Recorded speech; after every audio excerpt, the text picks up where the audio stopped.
InfoPlus for genuine information.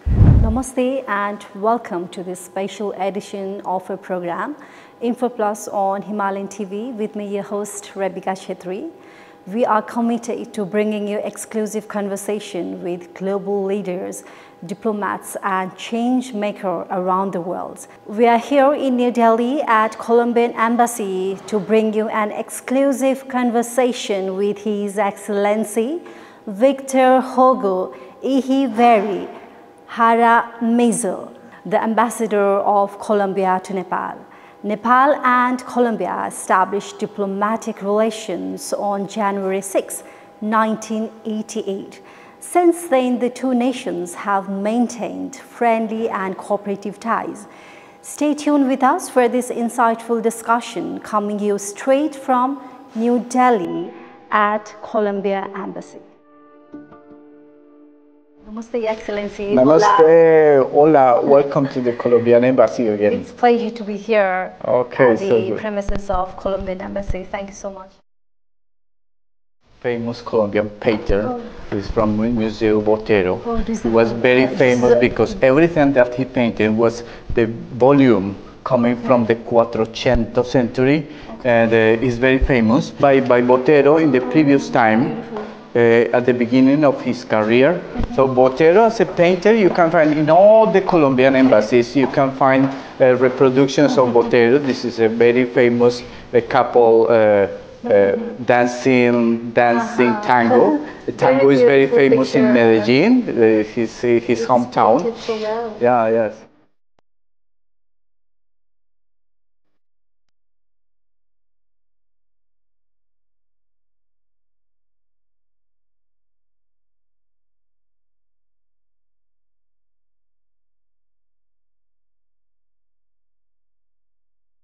We share the mountains. Our range of mountains are not as high as the Himalayas. Colombia is very famous for mountains, forest. This is close to Bogota. Reminds me of Nepal. Yeah, this is very important in ecosystem because they capture in the highlands. They capture the water from there, and this will become streams of water for the river.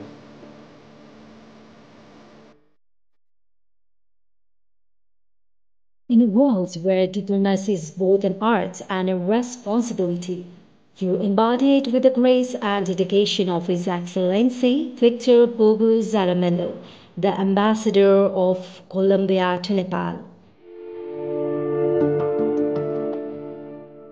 His Excellency serves as the non-resident Ambassador of Colombia to Nepal, based in New Delhi, India.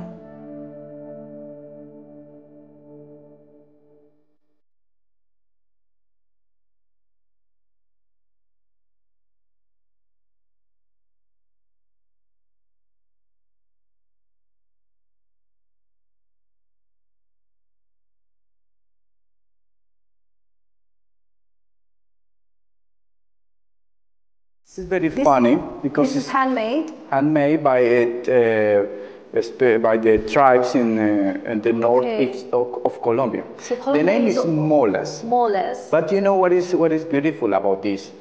These groups, these traditional tribal groups in that region of the country, are right next to the border with Panama. But for the indigenous people, there are not borders. They move freely. They don't feel the artificial borders that were created by us during our independence. They don't believe in that. So they move freely. So when you talk to someone in Panama about these molas, the Panameñas will say the molas are from Panama. And if you are a Colombian, we say the molas are from Colombian tribes, indigenous people. But the reality is that we share these tribes in the common region of the border. Colombia is also very famous for handicraft. Yes, it resembles a lot. Yes, Have you seen so that? I can see so much of similarities between Colombia and a lot of similarities. Yeah.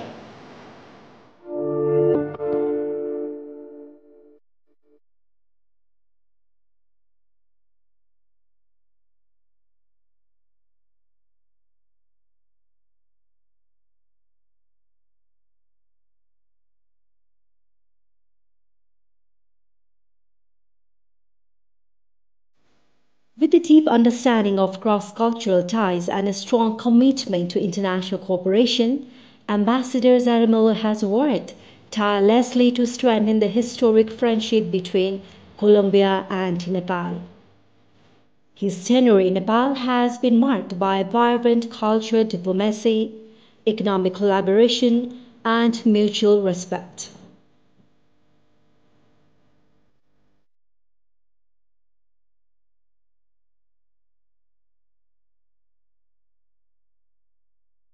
Under his leadership, the Colombia mission has actively engaged in initiatives that bring the two nations closer culturally, economically, and diplomatically.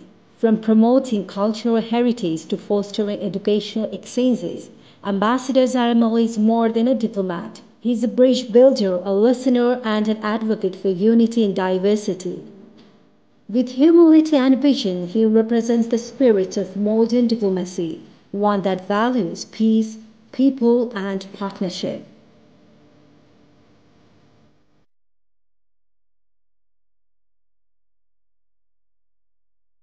His Excellency Victor Hugo Zaramella, a diplomat dedicated to nurturing bonds between Colombia and Nepal today and for generations to come.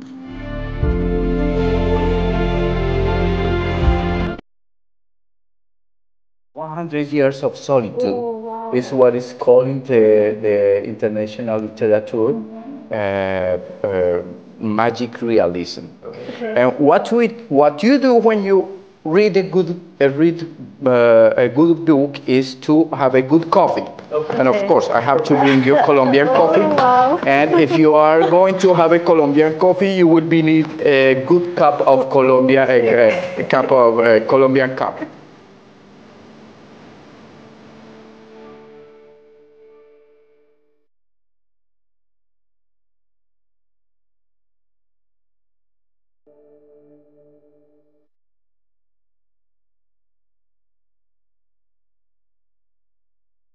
Info Plus for genuine information. Namaste, Excellency, and hola. Welcome to the show Info Plus on Himalayan TV, a diplomatic series which has been running since 20 years. And we are so much privileged and honored to have you here on our show. And thank you so much for welcoming us at the Embassy of Colombia here in New Delhi.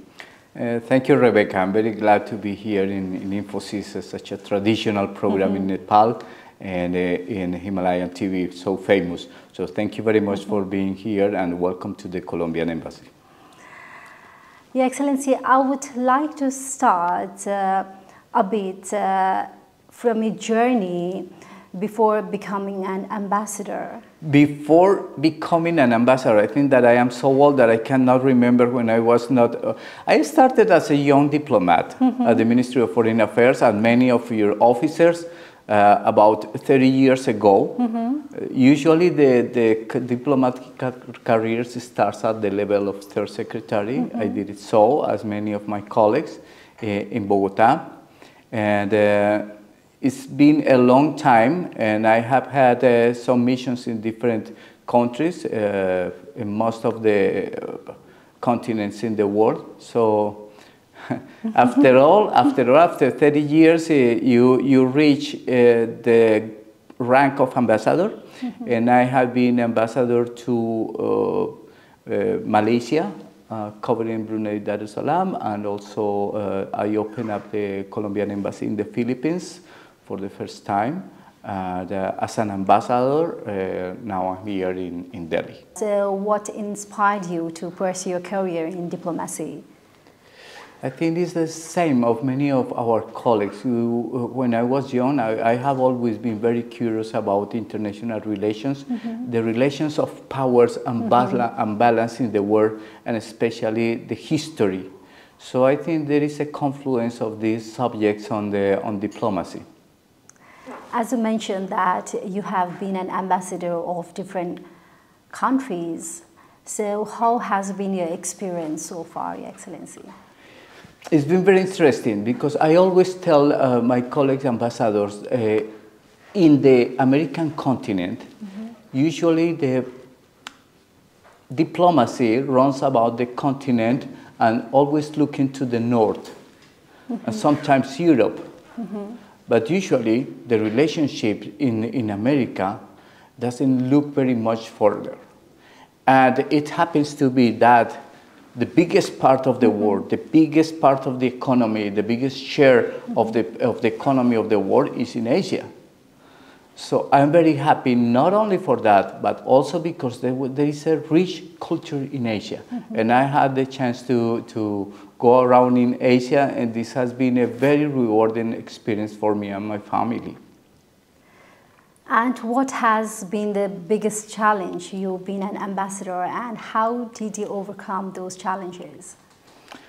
The challenges for the ambassadors, and they are the same not only for me, for all the ambassadors, I mean the career ambassadors is the same. When you have been serving during 30 years, or 20 years, 15, you have to face a change of regime in your countries. So sometimes you have governments that have a different guidelines than the other ones. In the political right side of the spectrum or the left side of the spectrum. So you have to adapt that. The main challenge for all the ambassadors is how to adapt to represent your country, the interests of your country, with an emphasis in the local governments or the current government policies and goals, and keeping in that. Because 4 years later, probably, or 5 years later, there will be a new government with a different line. So you will have to adapt that to that situation. I think that is the main challenge. But as long as you keep in mind that your main goal is the interest of your country and to promote friendship and collaboration with other countries, it will be okay. What would be the one lesson that you would like to share to the young generations from your diplomatic career? I think that the young generations are facing great challenges. This world nowadays is more vulnerable, it's more uncertain, it's more complex and ambiguous than before. The balance of power has been shifting so far. True. And the challenges are higher not only in diplomacy, but in the war for the survival in the war, subjects like global warming, environment are becoming every day more and more important. And the young diplomats will have to deal with that, have to be swimming in this very difficult turbulence. And I think that as long the only way to survive in this vortex is that you keep in mind that you are protecting the interests of your country, but at the same time, you have to promote the collaboration and understanding among different regimes in the world. So that's the way you have to do it, and that is the challenge for the young generations. So you have passed out all those challenges, I believe. I don't think so. We are surviving. Ambassador right now. We are all surviving to this. We are all trying to adapt to the new circumstances. Among other things, because you don't adapt, you disappear. So you have to adapt, and that is the characteristic of this profession. You have to adapt to the new winds. Looking back ahead, Your Excellency, is there any moments that stands out to you as the proudest moment till now? It is difficult because in my personal life I could mention my marriage, my children, and in the professional life there have been a lot of moments because you have to work in different fronts all the time. I think that having the chance to open our embassy in the Philippines is something new, because usually as an ambassador you arrive already to already set embassy. But the experience of opening a new embassy is always a new challenge for any ambassador in any part of the world. So I think that that was very rewarding, rewarding, and but it's difficult to find because it's a long career. But really, I enjoy opening that embassy because everything was new at that moment. And it was a challenge, but I was very happy, and it was very well done. Your Excellency, Nepal and Colombia, they share a long history together. We have a bilateral tie since 1981. How do you describe the current state of bilateral relationship between two countries? We are in very distant parts of the world. And in spite of that, we keep our relations going. I presented my credential letters to the government of Nepal in September last year. There has been some exchange of visits. There was a big delegation coming from your embassy, the Nepal embassy in Washington, to Colombia. And the objective of this visit was to have some exchanges about the Colombian peace process. And how was it going? And then after, we still have some common grounds of working. Your embassy in Brasilia is covering Colombia from Brasilia. I know it's hard to, in terms of budget, to have an embassy in every country. It's the same situation for all of us. And in spite of that, I think that the concurrencies do what is the best for the bilateral relationship. I have to go back to Nepal very soon, also because it's a gorgeous, beautiful country. And still, yes, we have some subjects in our bilateral work.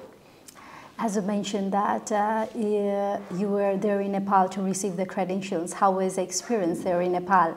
How do you define the country Nepal and its people? That was a wonderful experience. Nepal has such a rich history and culture from centuries before our era, from before the Ashoka times. It's so rich that you can find that evidence in places like the Durban Square in Lalitpur. That was very beautiful, and I didn't have the time to see it, to experience the highest mountains, of course, the Everest. I think that I could die with my lungs full of water if I try to go over there. But you wish to go there one day? I have to go back. I have to go again and visit Lumbini also. You have beautiful parks, by the way, national parks. True. And some of you have a lot of destinations that are part of the UNESCO's heritage. They are included in the list. Very rich culture. Lalitpur is beautiful. It's gorgeous. And I think that I have to go back. The people in Nepal are so nice, so warm, so friendly. We have a consul, we have an honorary consul in Nepal, in Kathmandu, our consul Vinaya Shrestha, and his good wife, very nice people, and they are supporting us all the time. And we have to promote more the tourism because there are many Colombians. As you mentioned, both the countries is very rich in culture and heritage. So how do you think that we can boost tourism? We have to do it because we have a common ground. Common ground is that we want to have sustainable tourism. And you have been working on that. And that is one of the fields that we should be working on. We have a tourism related to our ancient cultures and also beaches and mountains and sustainable development tourism, and you have also sustainable, but in the highlands, and you are very expert on that. But we have a common challenge. The challenge is how to protect those places, not only from the massive tourism, but also from the natural risk coming from earthquakes. And so we have to work on disaster risk management in order to protect tourism that is one of the main incomes for our countries. in Nepal is a very important source of income, and for Colombia too. But we have to protect those places. And that is the common ground. And also climate change and natural disaster is a very huge issue globally right now. How can we work together in collaboration for those issues, Your Excellency? Colombia is especially prone to earthquakes. It happens, sadly, the same with Nepal. And I want to promote, and that will be part of my next visit, to see if I can propose a memorandum of understanding on bilateral exchanges regarding disaster risk management, addressed especially to protect the main spots for tourism. So you have, let's say again, Lalipur, Durban Square, beautiful buildings, beautiful, amazing temples over there, but the risk of the earthquake is very high. It happens the same in Colombia. So we have to work together on that, and I think that will be my next step. Right now, we are in the process of advancing in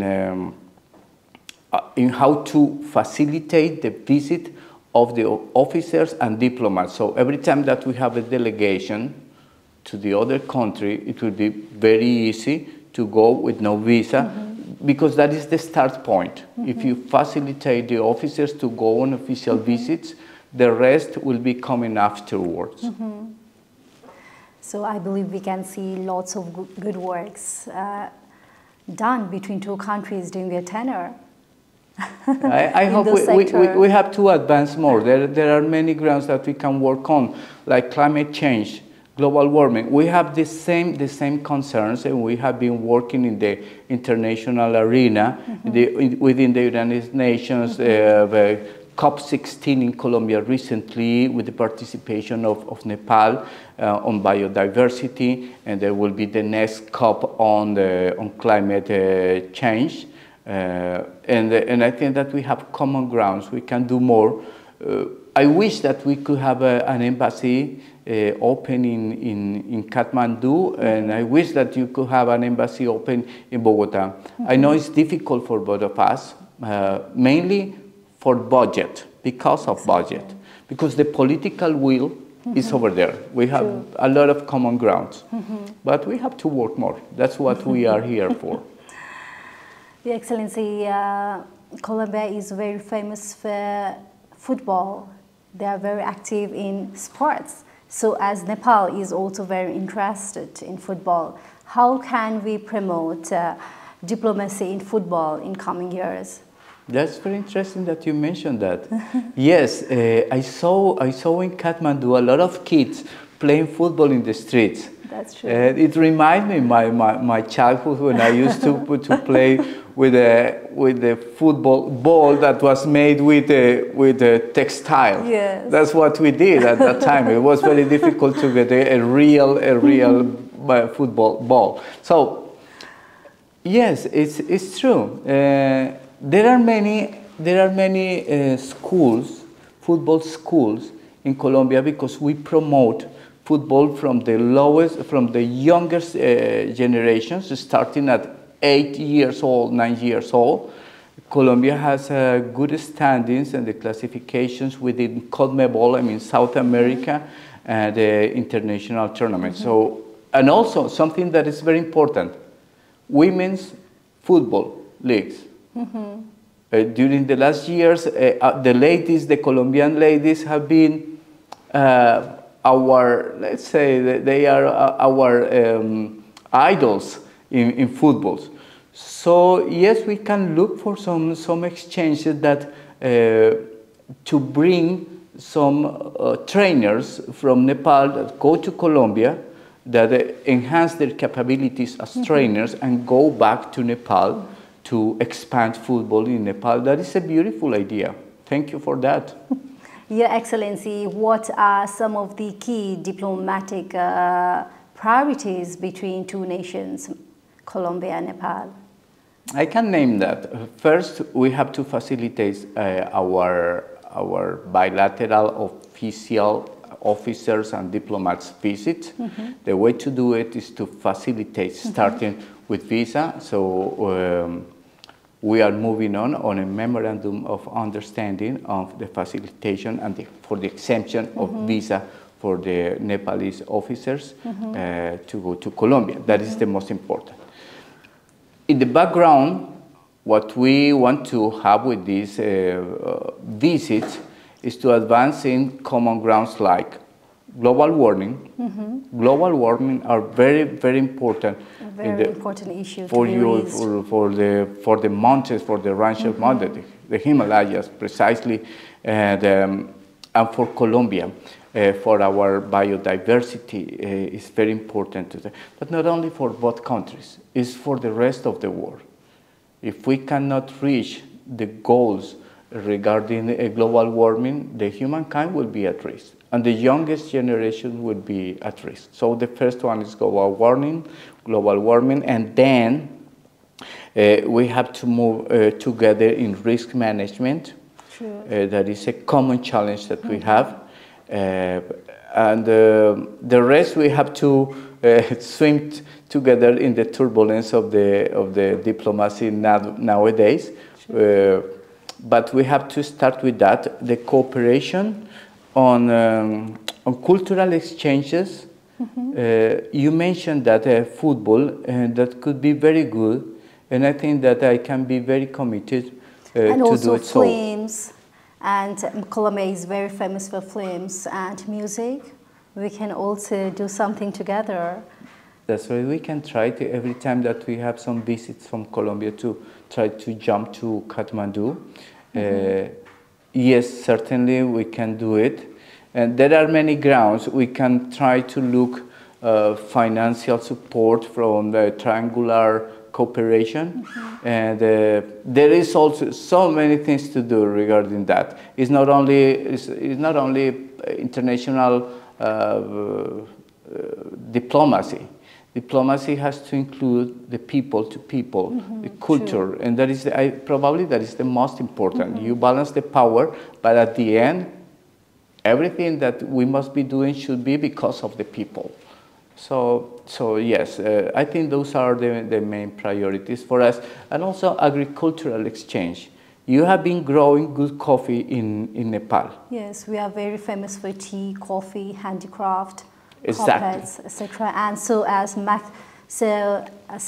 Colombia is very famous for textile, coffee, tea. Yes. So what to do when two countries have the same power in the culture?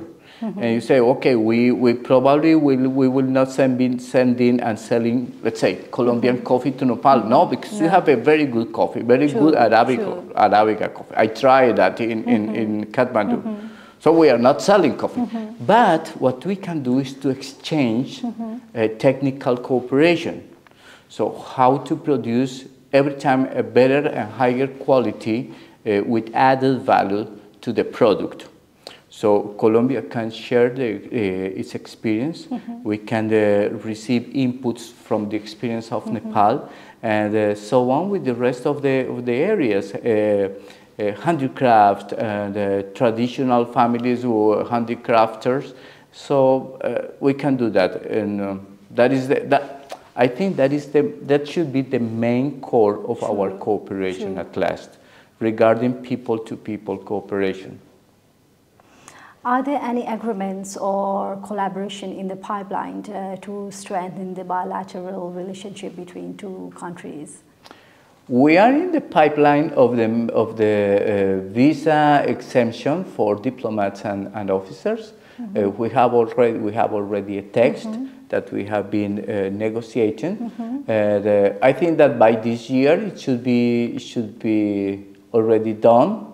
And this is 2025. Yes, by this year it should be ready, and that will be the first. The second one that we want to move on is that we want to propose working on the risk management, address specifically to the protection of cultural heritage spots in both countries. Okay, so as a diplomat, How friendly is it work with the government of Nepal, based in New Delhi, Excellency? It's our relation with Nepal through Delhi. It could be enhanced if we had an embassy over there. But right now we're receiving support from your embassy here in Nepal. In everything that we propose, they are ready. We exchange information. We have very friendly relations with your embassy in Delhi. And we have the support of our honorary consulate in Nepal. And the honorary consulate, Colombian consulate in Nepal, with the consul Vinaya Shrestha and his wife, they have been promoting not only the interests of Colombia. I know that they are promoting Nepal. I can feel it every time that he wants to propose Nepal, to promote Nepal and the Nepalese-Colombian relationships. He's very active on that. And so I think that we will keep on doing that. And I have to visit more frequently Nepal. There are so many places to go, and I know that we can find always a lot of subjects to work on together. We would love to see you in Nepal and the good works to be done during your tenure. Yes, thank you. How does Colombia views Nepal's role in global and regional affairs, particularly in Latin America? You have a present in Brazil, and you are covering. You have relations with countries like Peru, Colombia, Brazil. Not with all countries. I know it's not easy, but the void is balanced with your very strong presence within the United Nations bodies, New York and in Europe. We share common ground, Latin America and Nepal, precisely in these global issues. Global warming, environment, and risk management. That is the common ground. Because if we want to come closer to details in each country, probably there will be difference. And the approach nowadays is uncertain, because as long as the balance of power is switching right now, is shifting from one side to another, still we don't have clear what is going to happen in terms of balance. But the only ground that is common for all of us is those global concerns. They are still there. It's a challenge. They have been there during many decades, and the problem is that the international community has not advanced enough in these problems. So we still have to do more, and the relations Nepal, Latin America, are under this umbrella of the biggest global subjects. Your Excellency, Colombia is very rich in natural resources, including coffee and oil. How do you think Nepal can take benefits from that? And what are the opportunities for the Nepali investors if they would like to invest, work together in collaboration with Colombia in this sector? I think coffee is a common ground that we can work on. I think we have an advantage that is related to added value to the production of coffee. So we are not only producing coffee, we're probably producing extracts, and we have been expanding our Juan Valdez, that is the international coffee shop that is very well known all the world around under different ways of association.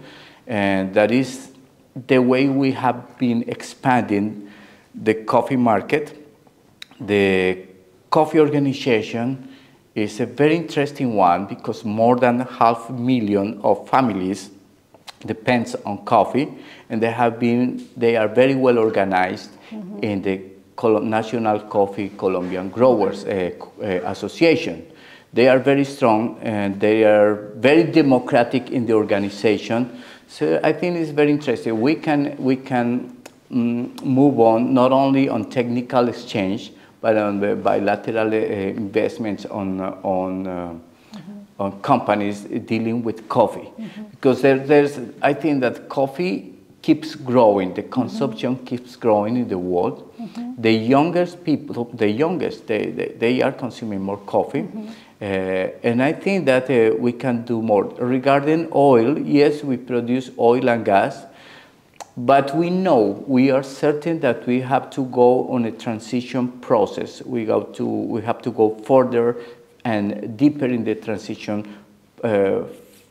process. We have to accelerate the process because the world cannot depend anymore on fossil combustibles. So we better work on agriculture, and that will be a common ground, not only for technical cooperation, but also for joint ventures to take advantage of good coffee, wonderful Nepalese coffee, and a wonderful Colombian coffee.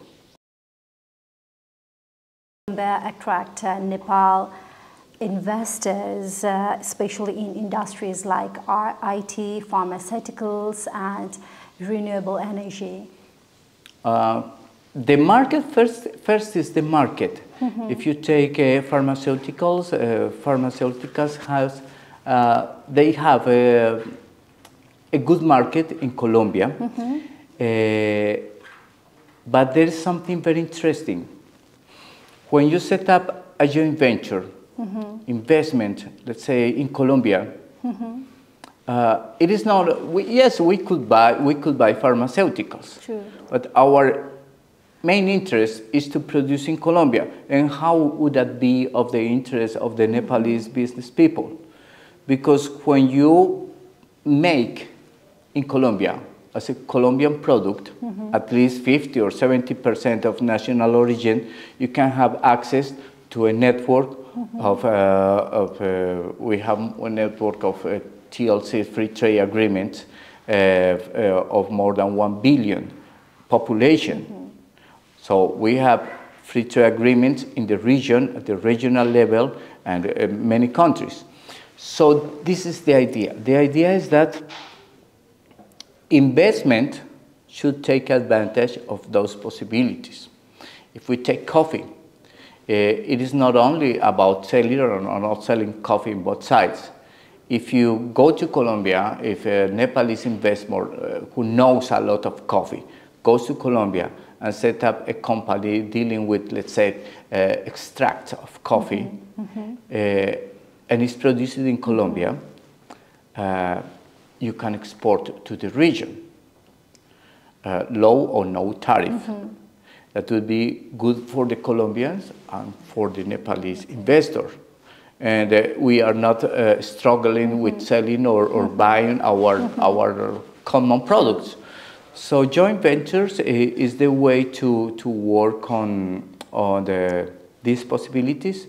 And Colombia is very well placed in the region, in a strategic point in the northeast corner of South America. But if you measure, we are right in the middle between the north and the south, and in the middle from east to west. So we are in a strategic point in the center. So we have access to the Caribbean, let's say the Atlantic Ocean, but we have also a coastline in the Pacific to access the Pacific countries. So for a country that is a landlocked like Nepal, it is a good opportunity, not only for Latin America, it's because we have the access to different markets through free trade agreements. Your Excellency, are there any scholarship facilities or educational partnership available for Nepali students in Colombia and vice versa? We launch every year, and we will be launching on June this year, the Colombian scholarship for Spanish. Previously to this interview, we were talking about Spanish, and I think that is a good investment. When I think about the young people in Nepal, And the youth, they are always looking for opportunities for the future. That's what we all want for our kids. So adding Spanish as a second language could be very interesting. When you have Spanish, you have, and the young people, we have opportunities not only for travel and tourism, but to find a job and to find new friends and probably a new life in the Spanish-speaking countries. So we will be launching this scholarship on June, and I will be spreading the information with the help of our consulate in Nepal. And we have had Nepalese students studying Spanish as a second language. In Colombia, there are different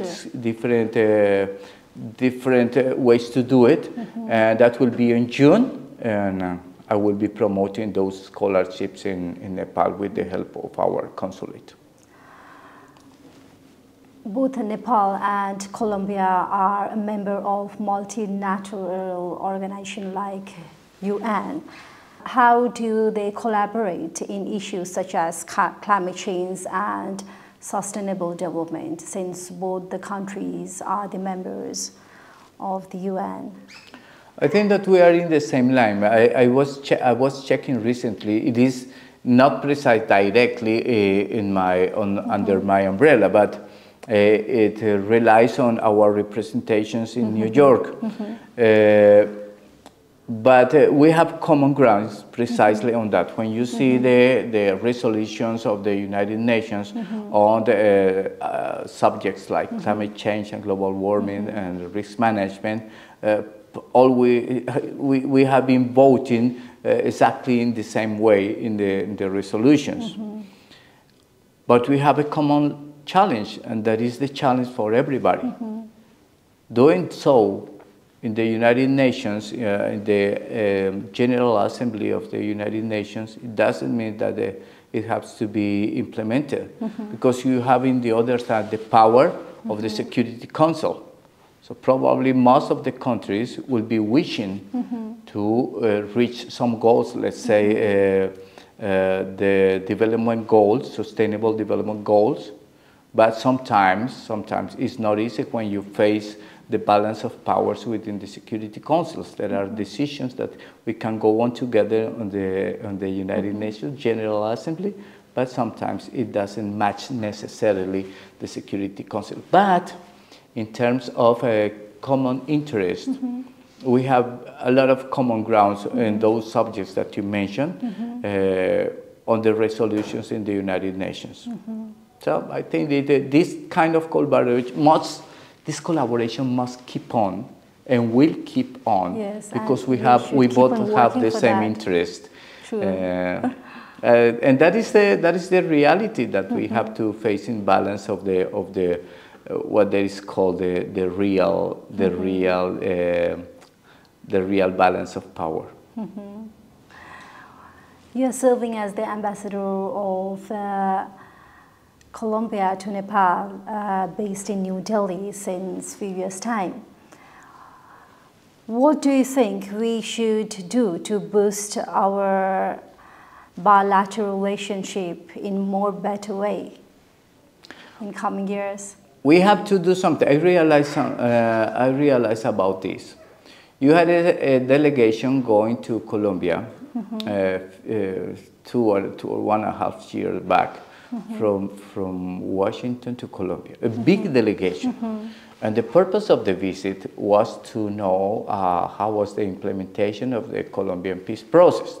This has been something very important for us, and it's a very comprehensive peace process, what we call a third generation peace process. And it was very interesting. But one of the things that I found about this is that the visa process was not facilitating the visit. So if we don't start with that, then we cannot promote the rest of our common interest. So that's why I'm insisting in that going ahead in our bilateral exemption of visa for diplomats and officers, we must go ahead with that. And I think the only way to boost the rest of the subjects is that we have more bilateral exchanges at the level of diplomats as officers, because this will be opening the doors for the next subjects. So that's the way we boost our bilateral relations, and we will. Your Excellency, recently we can see the changes in U.S. government. Does that impact in the economy of Colombia? Yes, dear Rebecca, that question related to U.S., usually when you are an ambassador to a third country, you try not to address that. But that is a reality. Yes. The U.S. is the main destination of our exports. So if you take St. Valentine's Day, one of the biggest, if not the biggest, provider of flowers for the romantic St. Valentine's Day in the U.S. is Colombia. Every time that we have a row, it can affect the local market. So we have to, yes, certainly, when the government, and it's not only the U.S. Now, but when any government announces more tariffs on certain products or general tariffs to certain countries, it affects, of course, the relationship. And the fact is that many people depend on that situation. But it's not only, let's say, if I take the flowers example, it's not only on the Colombian side, because yes, there are thousands of people living of growing flowers, and many of those flowers are going to the US and Europe. So if the tariffs are high, let's say,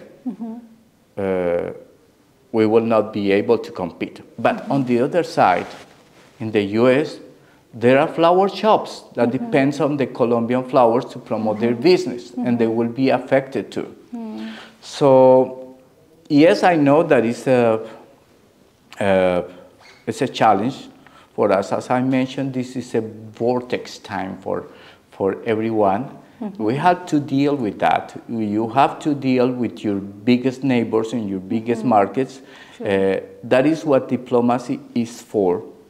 Let's say Nepal, you have a very important and very wise done balance between two big countries, and Nepal has been doing is very important in this balance, and the external policy of Nepal is very wise in doing so.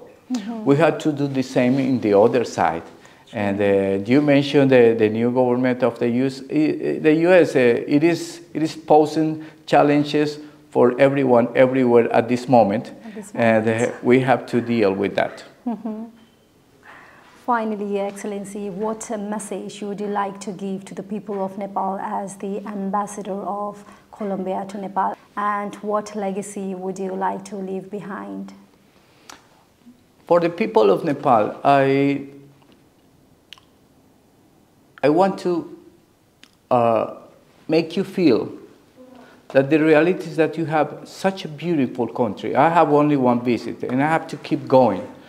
But you have such a beautiful country with such a rich history that the young generations must use today's tools, artificial intelligence, IT, to promote and to protect your patrimony, that cultural patrimony.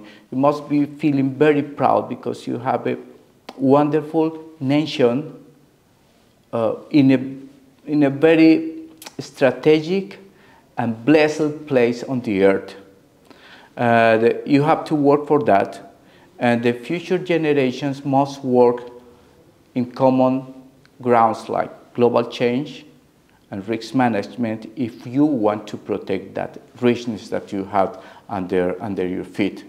So you have a very beautiful country. I envy you because you have the wonderful nature marvels in the world, and you have to protect that. And in the Colombian side, what we can do to work together to protect that richness we will be there because we are good friends with Nepal and we can do many things together. Your Excellency, thank you so much for your time and sharing your insights on Info Plus Himalayan TV at the Embassy of Colombia here in New Delhi. Namaste and Ola. Namaste, thank you very much. Thank you for coming to visit us. This is very important. What we have done, bringing Info Plus to the Colombian Embassy, is a very important way to promote our bilateral relationships. Sometimes you can try to do things at the level of government, but it's very important that our people in Colombia and Nepal know a little bit much about the other. So we have a lot of common ground and we share happiness, yes. Colombia and Nepal. And thank you very much for being here and for this interview. And we wish you all the best for the good work between Colombia and Nepal in coming years to come, Your Excellency. I hope to see you back in Kathmandu in our next visit to Nepal. Thank you, thank you. Thank you very much. Info Plus, for genuine information. That brings us to the end of this engaging conversation with His Excellency Victor Hugo Echeverri Jaramillo, the Ambassador of Colombia to Nepal here in New Delhi. It has been a privilege to travel from Nepal to bring you this exclusive discussion on the evolving partnership between our two countries. We look forward to stronger cooperation in trade, education and culture actions. Thank you for watching this special edition on Info Plus Himalayan TV. Until next time, take care and stay connected. Namaste. Info Plus, for genuine information.